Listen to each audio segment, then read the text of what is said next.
आइए जानते हैं आज की कुछ प्रमुख अंतर्राष्ट्रीय खबरों को, लेकिन उससे पहले एक नजर आज की हेडलाइंस पर। बीजेपी को और झटका देंगे नीतीश, सरकार के बाद संसद भी छीनेंगे। कॉमनवेल्थ गेम के सुरमा एथलीटों से पीएम मोदी की मुलाकात, बोले अलार्म लगाकर देखते थे मुकाबले। कश्मीरी पंडितों को मारने के आरोपी की पत्नी हिजबुल सरगना सलाउद्दीन के बेटे समेत 4 की सरकारी नौकरी छीनी। राजू श्रीवास्तव की हालत में सुधार नहीं, अब भी वेंटिलेटर पर। सलमान रुश्दी की किताब बैन, 33 साल बाद राजीव गांधी के उस फैसले पर बोले नटवर सिंह।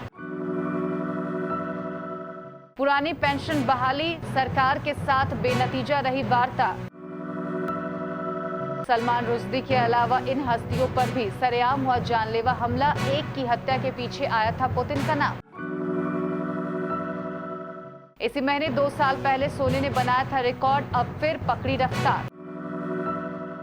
बॉक्स ऑफिस पर फेल, लेकिन ऑस्कर ने आमिर की लाल सिंह चड्ढा को दिया ये बड़ा सम्मान। और एशिया कप से पहले पाकिस्तान को झटका, भारत के खिलाफ शाहिद अफरीदी का खेलना मुश्किल।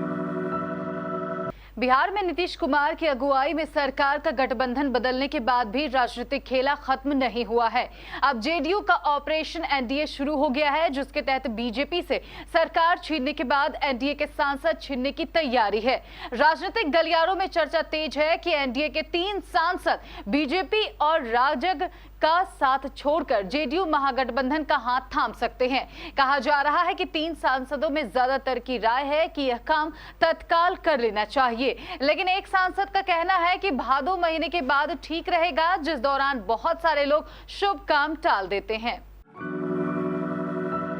प्रधानमंत्री नरेंद्र मोदी आज बर्मिंघम कॉमनवेल्थ गेम में हिस्सा लेकर लौटे भारतीय दल से शनिवार को मुलाकात की। प्रधानमंत्री ने कहा कि खेलों में हमारे एथलीट की उपलब्धियां पर पूरे देश को गर्व है। उन्होंने कहा कि लोग भारत में अलार्म लगाकर अपने बच्चों के मुकाबले देख रहे थे। पीएम मोदी ने दौरान अनुभवी शरद कमल, पीवी सिद्धू, मीराबाई चानू और बजरंग पुनिया समेत मेडल जीतने वाले सभी एथलीटों की जमकर सराहना की। इसके अलावा उन्होंने पहली बार कॉमनवेल्थ गेम में हिस्सा लेकर भारत के लिए पदक जीता। प्रधानमंत्री ने उनकी भी तारीफ की। जम्मू कश्मीर सरकार ने आतंक के खिलाफ एक बड़ी कार्रवाई की है। केंद्र शासित प्रदेश सरकार ने आतंकवादी बिट्टा कराटे की पत्नी समेत 4 सरकारी कर्मचारियों को बर्खास्त कर दिया है। सभी 4 कर्मचारियों को संविधान के अनुच्छेद 311 के तहत सेवा से बर्खास्त किया गया है, जो सरकार को अपने कर्मचारियों को बिना किसी जांच के बर्खास्त करने में सक्षम बनाता है। कॉमेडियन राजू श्रीवास्तव की तबीयत को लेकर उनके फैंस काफी परेशान हैं। वह राजू के जल्दी ठीक होने की प्रार्थना कर रहे हैं। राजू श्रीवास्तव की हालत गंभीर बनी हुई है। उनकी हेल्थ को लेकर नया अपडेट सामने आया है। वह एम्स में इस समय वेंटिलेटर पर है और उनकी हालत में सुधार नहीं हुआ है। बुधवार को दिल का दौरा पड़ने के बाद राजू श्रीवास्तव को अस्पताल में भर्ती कराया गया था, जहां उसी दिन उनकी एंजियोप्लास्टिक हुई थी। पूर्व प्रधानमंत्री राजीव गांधी की सरकार में मंत्री रहे के नटवर सिंह ने प्रख्यात लेखक सलमान रुश्दी की विवादित किताब स्टेनिक वर्सेज को प्रतिबंधित करने के तत्कालीन सरकार के फैसले का शनिवार को बचाव किया और कहा कि यह फैसला पूरी तरह से कानून व्यवस्था को ध्यान में रखते हुए लिया गया था। न्यूयॉर्क में शुक्रवार को रुश्दी पर हमला हुआ, जिसके बाद उनकी पुस्तक एक बार फिर चर्चा में आ गई। 1988 में किताब पर रोक लगाई गई थी, तब सिंह विदेश राज्य मंत्री थे। उन्होंने कहा कि वह पुस्तक को प्रतिबंधित करने संबंधी फैसले में शामिल थे और उन्होंने तत्कालीन प्रधानमंत्री से कहा था कि यह किताब कानून व्यवस्था को लेकर गंभीर स्थिति पैदा कर सकती है, क्योंकि लोग आक्रोशित हैं। मुख्यमंत्री जयराम ठाकुर से मिलकर लौटे कर्मचारी महासंघ के अध्यक्ष प्रदीप ठाकुर ने बताया कि वार्ता बेनतीजा रही है। कर्मचारियों ने चौरा मैदान में क्रमिक अनशन पर बैठने का फैसला लिया है। इससे पहले पुरानी पेंशन बहाली की मांग को लेकर शिमला में प्रदर्शन कर रहे कर्मचारियों को मुख्यमंत्री जयराम ठाकुर ने वार्ता के लिए बुलाया तो कर्मचारी खुशी से झूम उठे। चौरा मैदान में कर्मचारियों ने ढोल, नगारों और पारंपरिक वाद्य यंत्रों की धुनों पर नाटी डाली। आमतौर पर लेखन का क्षेत्र सुरक्षित माना जाता है। ज्यादातर लोगों को लगता है कि कीबोर्ड पर खिटपिट करना भला कैसे खतरनाक हो सकता है, लेकिन कई बार लेखक या इस विद्या से जुड़े लोग खुद को एक जंग में पाते हैं। खासकर पत्रकारों पर हमले अब आम है। हमलावरों का शिकार बने लोगों में एक नाम अब भारतीय मूल के ब्रिटिश लेखक और अमेरिकी नागरिक सलमान रुश्दी का भी जुड़ गया है। रुश्दी को जान से मार देने की धमकियां पहले से मिल रही थी। ईरान ने 80 के दशक में उनकी एक किताब के सेनेटिक वर्सेस पर इश्निंदा का आरोप लगाकर लेखक को जान से मारने के लिए फतवा जारी कर दिया है। यही नहीं, ईरान ने रुश्दी के सिर 3 मिलियन अमेरिकी डॉलर का इनाम भी रख दिया है।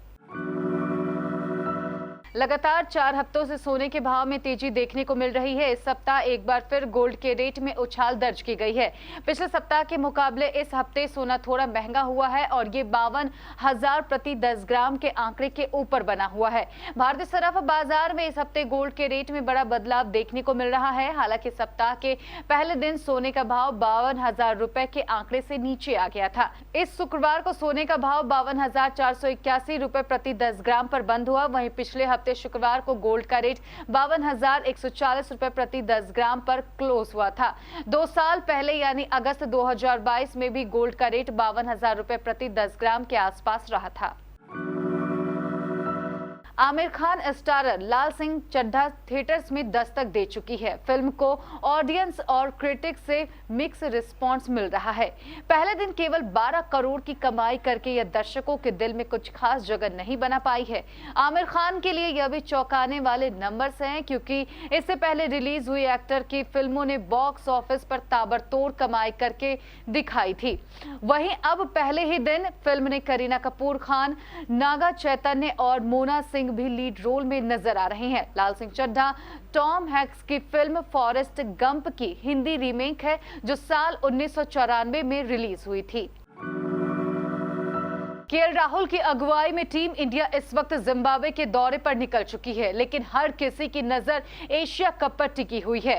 भारत का पहला मुकाबला 28 अगस्त को पाकिस्तान के खिलाफ है। टीम इंडिया इसके लिए तैयार है, लेकिन पाकिस्तान को इस महामुकाबले को लेकर बड़ा झटका लगता दिख रहा है।